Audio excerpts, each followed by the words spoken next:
So when you look at the stock market, what do you really see? You know, the usual sea of green and red tickers, charts shooting up, charts dipping down. But what if I told you that underneath all that noise, there are these powerful, kind of invisible forces that are pulling all the strings? Well, in this explainer, we're going to pull back that curtain and show you exactly what's going on. Because, let's be honest, the real story is so much more interesting than just a simple tug-of-war between bulls and bears, or some good news versus bad news. It's really about a few fundamental concepts that, once you get them, will totally change how you see the entire financial world. Okay, first up, let's talk about our first force, volatility. The best way to think about it is like the market's energy level, or maybe its heartbeat. It's not really about whether the market is heading up or down, but more about how intense those moves are. Now, this definition is super important. I want you to notice that word uncertainty. Volatility is basically the market's way of screaming, we have no idea what's coming next. A calm market? That's low volatility. Things feel pretty predictable. A totally chaotic market? That's high volatility, and literally anything could happen.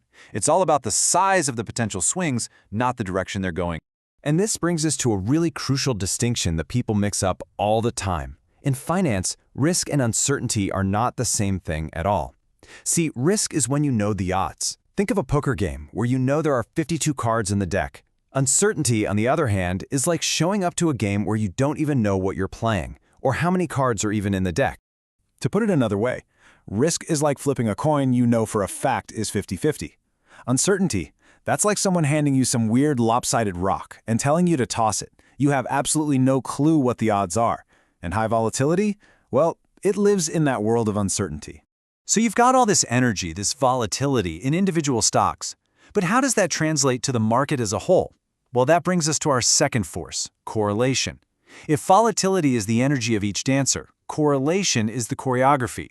It's what makes all these different assets either move together in a beautiful coordinated dance or just completely trip over each other.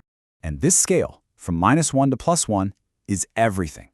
A correlation of +1 means two stocks are like perfect dance partners, just moving in perfect lockstep. A correlation of -1 means they're total opposites. When one zigs, the other one always zags. And a correlation of 0? Well, they're just off in their own corners, doing their own thing, totally independent of each other. Now, this leads us to a really strange, kind of counterintuitive question. I mean, common sense would tell you no, right? If you add a risky thing to another risky thing, you should just get, well, more risk. But in the weird world of correlation, the math tells a very, very different story. Just look at this chart. It's fascinating. When two assets are perfectly correlated, that's the +1 bar on the left, their risks just pile on top of each other. But as you move to the right, as that correlation drops, the combined risk of the portfolio just plummets. Why? Because when one asset is zigging, the other one is zagging, and they start to cancel out each other's wild moves, which smooths out the whole ride. It's not a straight line down, it's a curve. At 0 correlation, the risk is already lower, and at -1, it's way, way lower. And folks, this right here is the magic trick of modern finance. This is the whole idea behind diversification. That little bar on the far right shows that by combining two risky things that have a low correlation, the total portfolio can actually be safer than even its safest individual component. You're combining two things that move in opposite ways to create something more stable than either one was on its own. It's pretty amazing.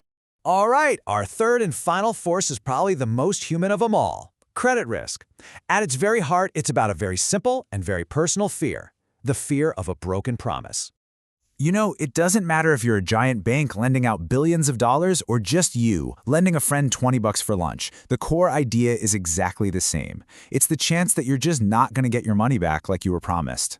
And this quote just hits the nail on the head, doesn't it? This is the little mental model that we all run in our heads before we lend something to somebody. And believe it or not, the biggest financial institutions in the world are doing the exact same thing, just with a ton more math. So they break it down into 3 key questions. First, what's the probability of default? What's the actual chance the borrower just stops paying?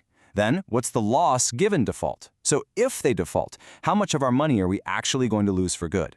And finally, what's the exposure at default? How much money do we have on the line right this second?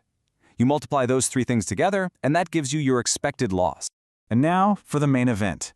We've been looking at these forces, volatility, correlation, and credit risk, kind of separately.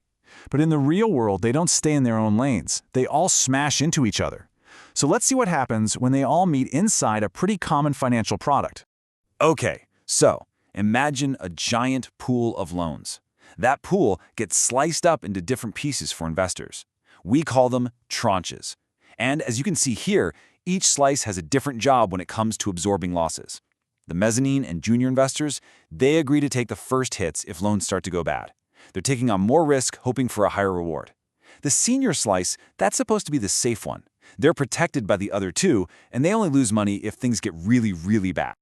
Now here's where your brain might start to hurt a little bit. This is the wild part. Let's just change one single variable, correlation. So with low correlation between defaults, things work as planned. A few loans go bad here and there, the risky junior slice mops up those losses, and the safe senior slice is perfectly protected. But with high correlation, the entire system flips on its head. It becomes an absolute disaster for the very investors who thought they were safe. So what's happening? Well, the crucial point is this. High correlation means everything bad happens all at once. It's no longer just a few defaults trickling in, it's all the loans defaulting together in one giant tidal wave. And that wave is so big, it just washes right over those first layers of protection and completely wipes out the safe senior investors. Their protection, it just vanishes in an instant.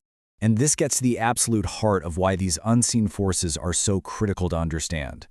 Getting correlation wrong isn't just a small rounding error. When markets get stressed, when you need your models to be right the most, a single bad assumption about how things move together can cause the whole system to fail. And all of this leaves us with one final and really critical question.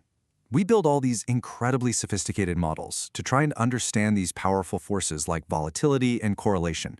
But as we've just seen, one tiny, flawed assumption can bring the entire house of cards crashing down. It really makes you wonder, what happens when the map you're using to navigate the market doesn't actually match the territory?